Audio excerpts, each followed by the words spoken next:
What's up, guys? Sub-Zerek here, back for another not VOD review. Actually, today is going to be more talky style video about some recent discourse in the TFT community. I feel like this is really important to address because I've been just seeing it from everywhere, all different angles, and I'll talk a little bit about some different player perspectives here. But really, the thing that prompted me to make this video was this tweet from Dasik. If you guys don't know Dasik, really fantastic European player, has been to the World Championships before, and he put out this tier list of his favorite TFT sets, or not favorite TFT sets in this case, because he has set 17 in F tier as one of the worst sets of all time.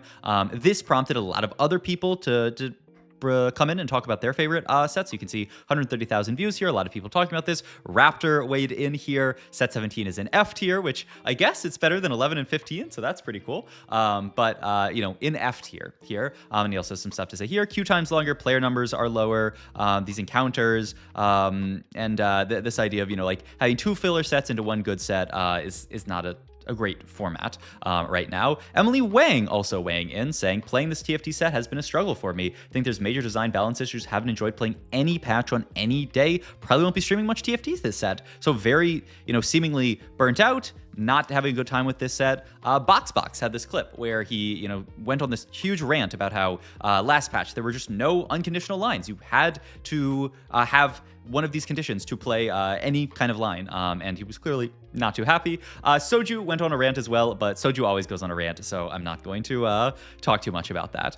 So these are all the high-low players, but how does just like regular players feel about this? Obviously, I don't have the player numbers data from Riot Games, but I do have something that's a bit closer to an average player, which is just Twitch viewership. And now, obviously, you know, the people who are watching on Twitch are more engaged than your average person. You know, there's, you know, Twitch, people who watch Twitch is probably like, I don't know, 5% or 10% of all people who actually play TFT. There's tons of people who just queue up a game on their phone and play. And I have no way of knowing if those people are still playing or not. But it's another metric where you can see this top line here is where viewership was at the start of this set. And we are going back into 2023. I pulled this data from Sully Gnome.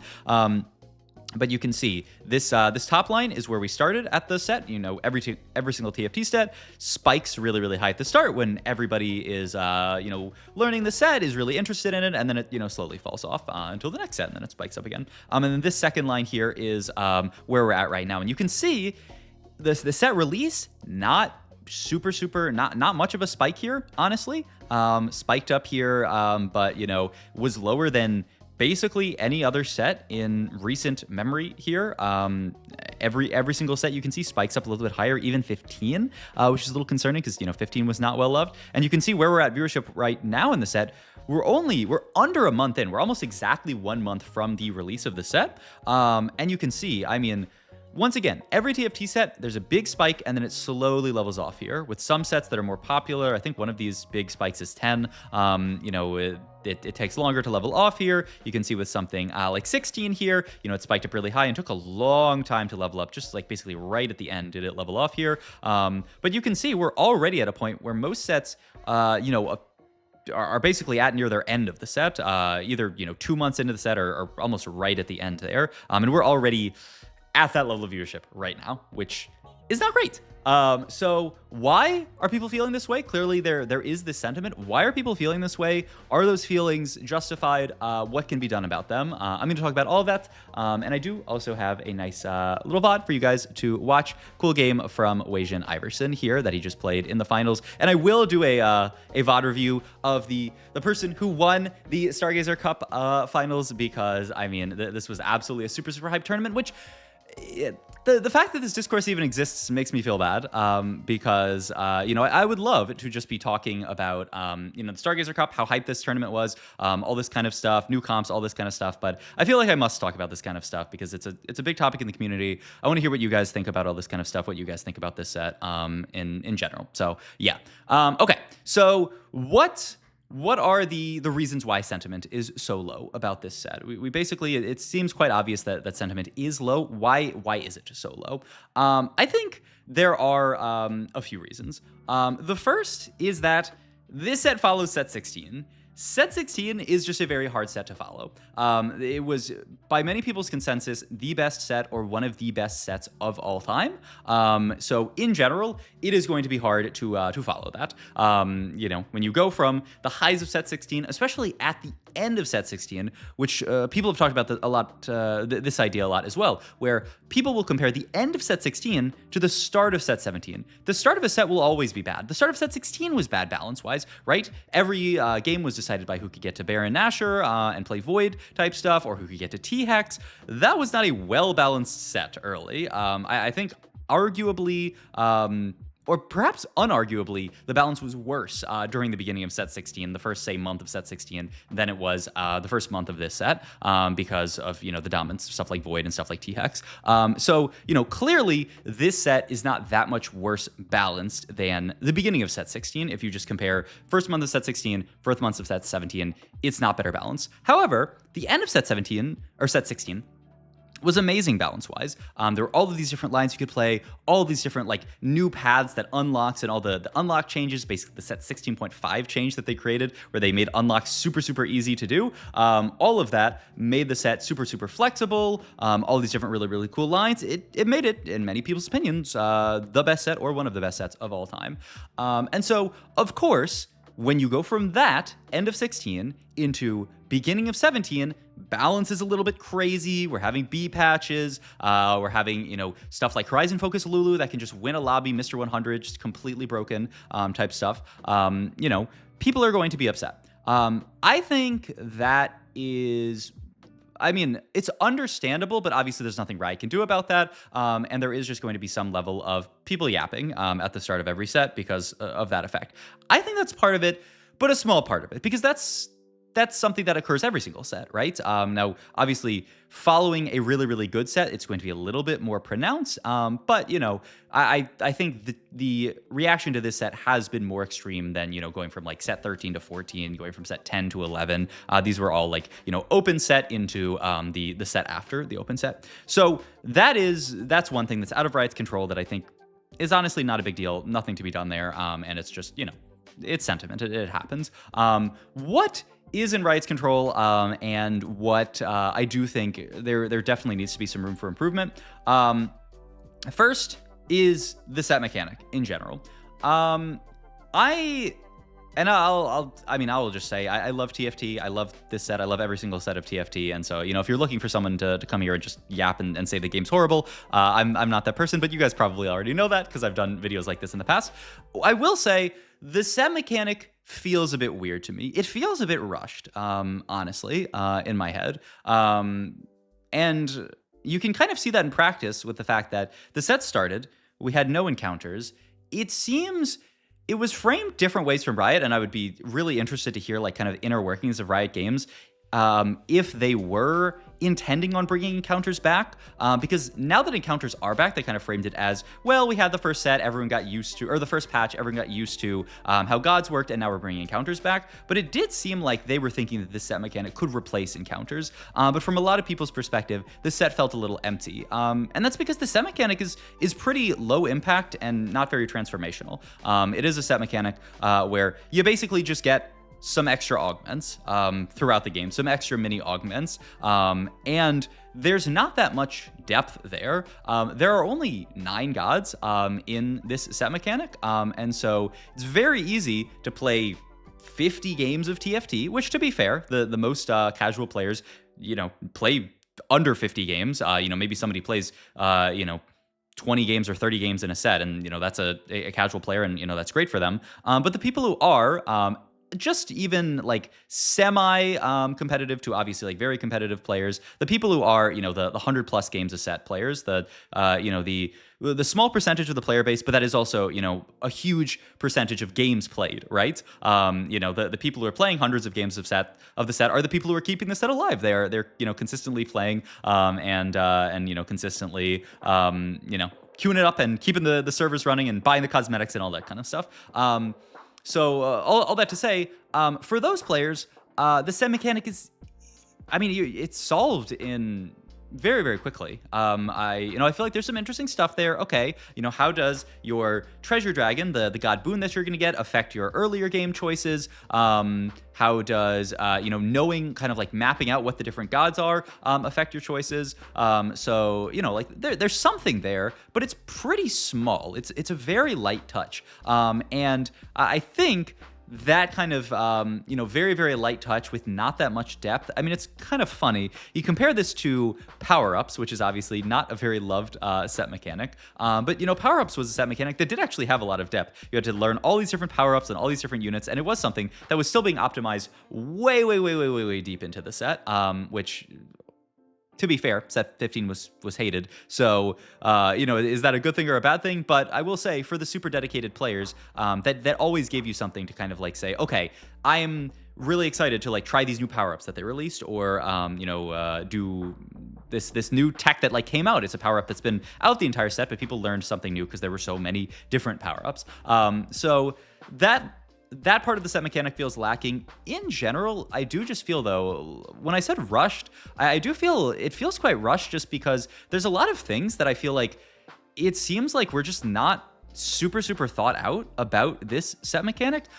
For example, when I played playtest for this set, which is obviously it's playtest, it's early-ish, but towards the end of the set development, at the start of playtest, when you got your two components to pick from, you have your Kale component, Kale Boon plus component, Yasuo Boon plus component. Everybody who picked Kale Boon got the same component.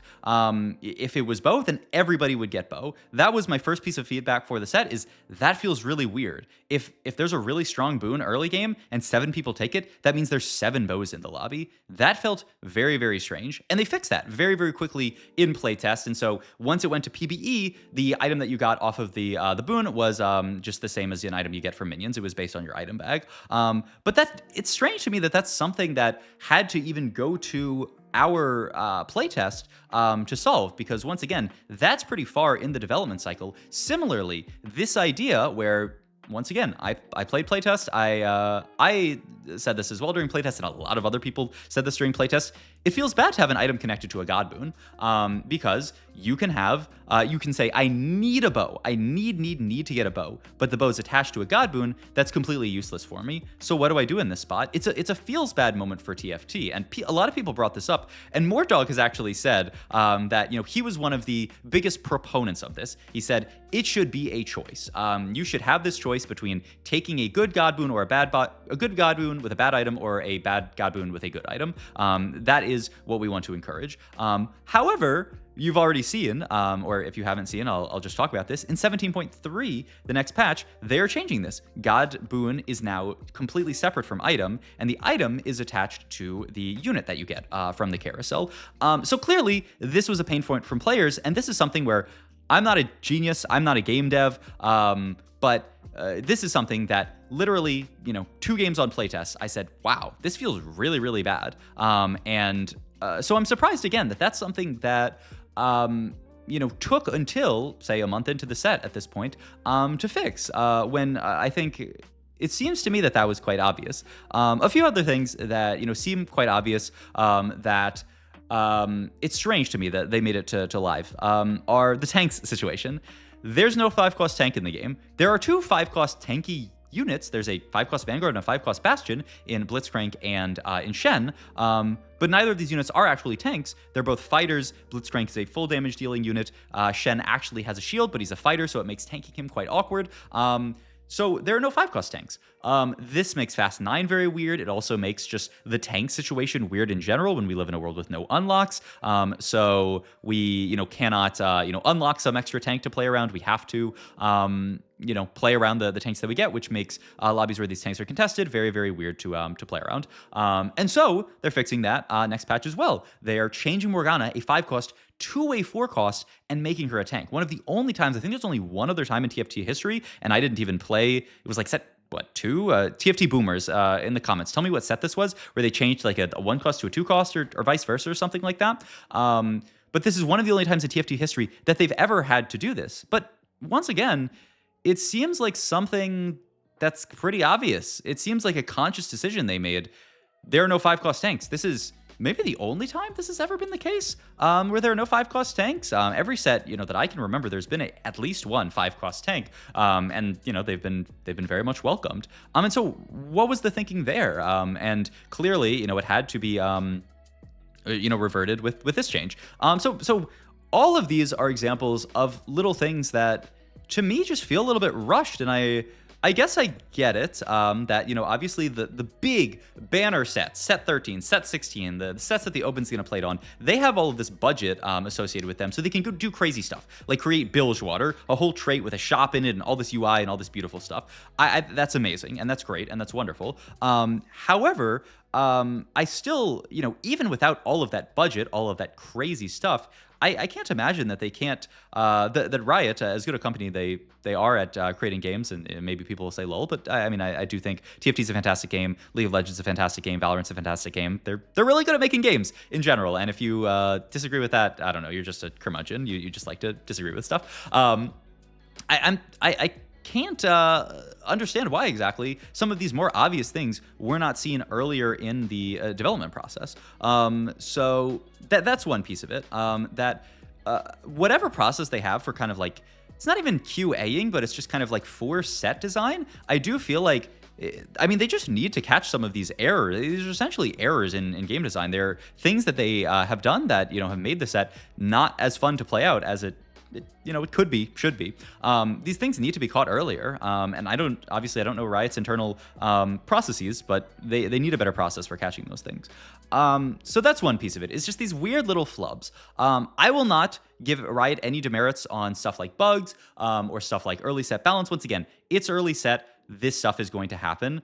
I think that stuff is just totally par for the course and normal, and like it happens. And if you're going to complain about there being bugs in a set that just released, I don't know what to tell you. It happens. That stuff I cannot really say that it's Riot's fault. And honestly, I don't think it's really the issue for a lot of people. It's the stuff like this tank situation or the stuff like the set mechanic just not really hitting. A lot of people are just like, yeah, it's a weird. It's strange even that there's only 9 gods. I would think with a set mechanic like this, there would be, 20 gods or something, and some would be like very, very rare. I know they said that it was because I watched a kind of like an interview, kind of like roundtable discussion that they had with a bunch of rioters who worked on the set, and they said it was because of memory limits on mobile, where they could not have these really, really cool graphics for these gods on like the carousel and stuff like that. And have more than 9. But if that's the case, they said they didn't really want to small down the gods, make the graphics not as cool. But like, I think you have to, honestly. That once again, this is my layman's take here. But if there's some, once again, I'm not a game developer, but it's surprising to me. I really feel like sacrificing that much depth for some slightly prettier visuals, to me, doesn't make sense. But obviously, once again, not a game dev. Okay, so those are some big examples. The third thing that has really been a pain point for a lot of people that the Box clip talks about, so many people have talked about, is the conditionality of lines. Is the fact that especially launch patch of this set, almost every single line was like, okay, if I get my Space Groove emblem, I can play this line, boom, but otherwise Space Groove sucks. Okay, if I get, X, Y, and Z, this specific augment, I can play this line, but otherwise it sucks. And those kind of comps should exist in the game, 1,000,000,000%. You should have conditional lines in the game. It's what keeps TFT fresh. I think it's really, really cool that you can get a Gragas hero augment and be in a really strong spot to play Gragas hero augment and make it work and, win out the lobby. I think that's great. And if TFT was only just super, super flexible, you can play them every single game lines, the game would get quite stale. It would just be like, okay, all right, I see another game where somebody's playing Corky Ribbon, or, say Nami Karma stuff is broken. Okay, another Nami Karma game, blah, blah, blah. And 99% of my games I'm playing, these few lines, and it's super, super boring. I like that conditional lines exist in the game. I think that kind of stuff is cool. The problem comes when there are no unconditional lines, as Box talks about there. And I think the problem really comes with them putting so many conditional things into the game at one time. So if you think about it, this set, we have Stargazer, which is conditional in itself. Some Stargazer are better for other versions of the comp. You have Alter within Stargazer, which you must get in early so that you can actually stack it up. Stacking it up late game is quite difficult. You can do it, but it's very, very difficult. Cho'Gath and Ezreal, infinitely scaling type units. Psionic, which is a I will talk about it as its own kind of section here, but just to drop it off there. Arbiter, which is something you got to check in the early game as well here. Anima, which you need to get in early so that you can get the stacks for, the actual loss streak. Mighty Mech, which is not by definition a conditional line, but because of all the nerfs to it has become a conditional line. You need specific enablers for it. And then all of these strong emblem lines that they did a lot of nerfs to last patch, but still some obviously exist this patch. Dark Star, that kind of stuff. And so you have all of this stuff, all of this stuff here, and we're gonna have to do another VOD because Wei Jin is too much of a beast, so he's blown through this game. But all of these conditional lines and the strength of them leads us to existing, playing TFT in a world where, because every single line is conditional, it feels very frustrating to play the game. People do not like starting a game up and feeling like there's no option for them because they missed on, having a good psionic item and they don't have a spot to play one of these reroll lines. And so now what? I have no spot to play. The game's impossible to play here. That feels really, really bad for people, and understandably.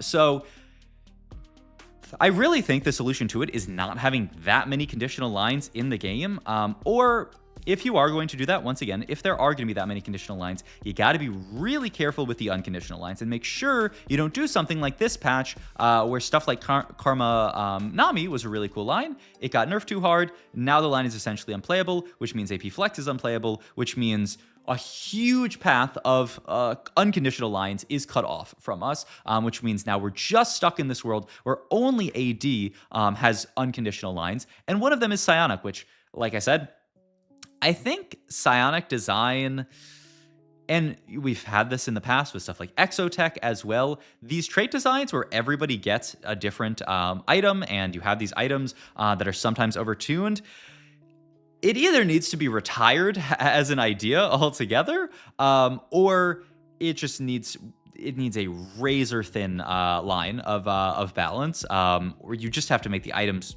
relatively weak and then they just be gravy here. But this type of trait existing in the game and having specifically some strong items and some weak items, it cannot exist, because it happens once again where you start the game and Brawler Yi is one of the best lines in the game and one of the best unconditional lines, and that you can play it from any, augment start, all this kind of stuff. But you need the condition of having the psionic item, and that is something you have literally no control over. There's nothing you can do about whether you have the right psionic item or the wrong psionic item for the line. And so that kind of stuff being in the game, it feels quite bad, honestly. So that's something where I do think Riot just needs to be really, really careful in the future about these types of traits, because, it leads to exactly this happening where one of the best comps, the exact same thing happened with Zeri. You would check every game, see if you had the good psionic items or the good Exotech items. If you had the good items, great, GG's. If you had the bad items, BG's. The game sucks. And that cannot be the case. So I think I don't want these type of traits to never exist because they are quite, fun and like, okay, maybe this game I can play this item, maybe, a different game I get a different item I can play it. I think it's fine for this stuff to exist, and I'm pretty sure it's very fun for casual players. But if that is going to be the case, balance on these lines and items just has to be a lot closer. It can't be acceptable that we can have a patch where these items are out of line, and that there are some items that are just objectively better for others, or that we can have a line that's so dominant that is reliant on them. In general, the line should just be a little bit weaker, because if it's the best line in the game but it's gated behind an item that you have no control over, that just feels really, really bad. So I think those are the biggest things driving negative player perception. Let me know in the comments down below if you guys feel the same, or if there are other things that I missed here that you guys do not like. I will say there's some stuff that has been good about this set, and a lot of this stuff gets, buried under all of this negative criticism. And so I do want to give Riot their flowers on stuff that I think they have done very, very well this set, because I think people don't do it enough, and the TFT community in general is insanely entitled. I thought about swearing, but I don't want to swear too much in a YouTube video. The TFT community is insanely entitled. You think about something like a bug that releases, Master Yi releases with a bug. Riot has a fix for that out the same day. Do you know how many live service games that exist out there where a bug like that would exist and just it's there until the next patch? If that, we have patches every 2 weeks. There are games where that bug would sit there for a month or months plus, and it would just be part of the game. Oh no, this Yi unit is unplayable because he has a horrible bug with him. And so Riot's response has always been very, very good, and it's been very, very good this set as well. And the TFT community needs to acknowledge how good they have it, because I think almost very few people do acknowledge that. So that's one thing. I will say as well, along those lines, the balance this set, I think, has been quite good. Once again, talking back to people comparing this beginning of set to end of last set, the balance, there's a ton of viable lines. Literally the first patch of the set, a ton of viable lines, albeit a lot conditional, but a ton of different lines that are playable. This patch, a ton of different viable lines. Is it heavy on reroll? Yes, but reroll is super, super viable, but we've, discovered as we've gotten further in the patch. This Brawler Yi line, obviously really solid. This Corky Ribbon line, obviously really solid. There's a ton of really, really solid, viable lines out there. And so, I think the balance has been really, really solid this set so far. And so give Riot their flowers on that. I think they did a great job. This is one of the most balanced first patches of a set, and even like second patches. Much more balanced, I would say, like I said, than 16. In those same lines, the pass they did on augment balance was amazing. We released, there are a lot of, every single game, every single silver augment game is who gets Patience of Virtue, who gets Expedition, all this kind of stuff. They release a huge balance pass on all of the augments, nerf all of the giga outperforming ones. Not to say every augment is balanced right now, but it is so much better than it was at the start of the set, and even, for a lot of previous sets. There are really not that many augments right now that you see and you're just like, I must click under all scenarios, which is good, which is really, really good. So I think, great job for Riot on that as well. This is something that is always good. The art, the set theming. I think this is a beautiful set. I love the like Hades style, inspired like carousel replacement. I think just a really good job overall Riot did on that kind of stuff. But they always do a great job on art. Honestly, it's always a highlight, always something you never see a set and you're like, oh, this set looks kind of gross. Like they always do a great job on that, and they've done a great job here on that as well. So give their flowers to them for that as well. And the last thing that I think Riot did really, really well this set, has been doing really well this set, is communication. Especially in a world where Mortog is not around. He's on sabbatical for basically this entire set here. Shout out TrueXY and Noemi, who both have been super, super communicative. And actually, I pulled up their socials here real quick. You should also, definitely follow Tim here, on Twitter if you want to see this stuff like this. But he has been, putting out these giant posts about, okay, here's, some changes that are going to happen this set. Here's, a big post about Morgana becoming, a unit. Here's an entire patch rundown that he did to kind of like replace what Mortdog did. Here's him talking about the start of the set. A huge, huge post here, talking at the start of the set here. Here's another big post of him talking about this change to all this kind of stuff. Super, super communicative. It makes me feel really, really good, because there may come a day when Mortdog is no longer on TFT. I think that'll be a very sad day, and I hope that is nowhere near in the future. But it does make me feel really good that Mortdog has fostered this culture of communicating very openly with the player base, and that's something that, even if Mortdog goes to the big, he's not going to die. I mean, we'll all die eventually. Maybe. I mean, who knows? Probably. If there is some kind of world, once again, I hope not. I think that'll be a very sad day for TFT if that thing ever happens. Also, I don't talk to Mortdog. I have no insider information. Like, I am not hinting at anything. Like, this guy tweeted one time that he liked my videos, and it made my year. But if such a thing were to ever happen, it feels good that these devs are so communicative. Similarly, Noemi, the set. What is it, like set designer, the set lead of the set? You can see this is her.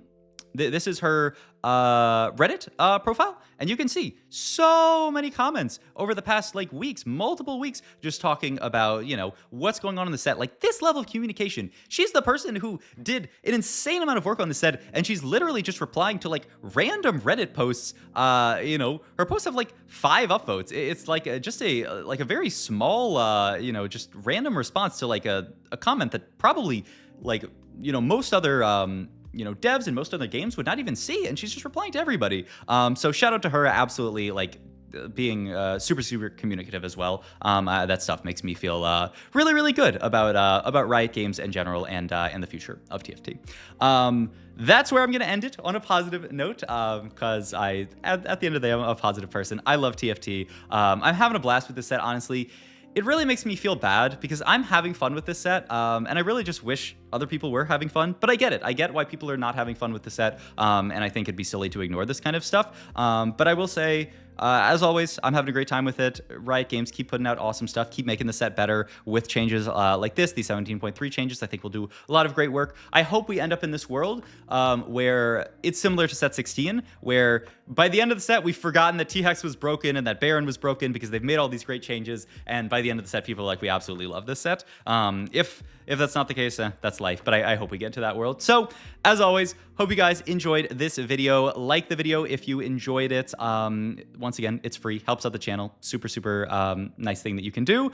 Comment down below your thoughts on all this stuff, what you love, what you hate. Try to be nice. No, not try to be nice. Be nice, or I'll start banning some people in my comment section. You guys, don't be negative. I mean, you can express criticism, but do it in a constructive way and in a respectful way. There's no space out there for flaming devs, or especially things like personal attacks. You guys are not the people who do that kind of stuff, but that kind of stuff exists out there, and I mean, my faith in humanity goes down a little bit when I troll. This is why I probably should be on Twitter less than I am, but sometimes every time I scroll into the comments, my faith in humanity goes down a little bit.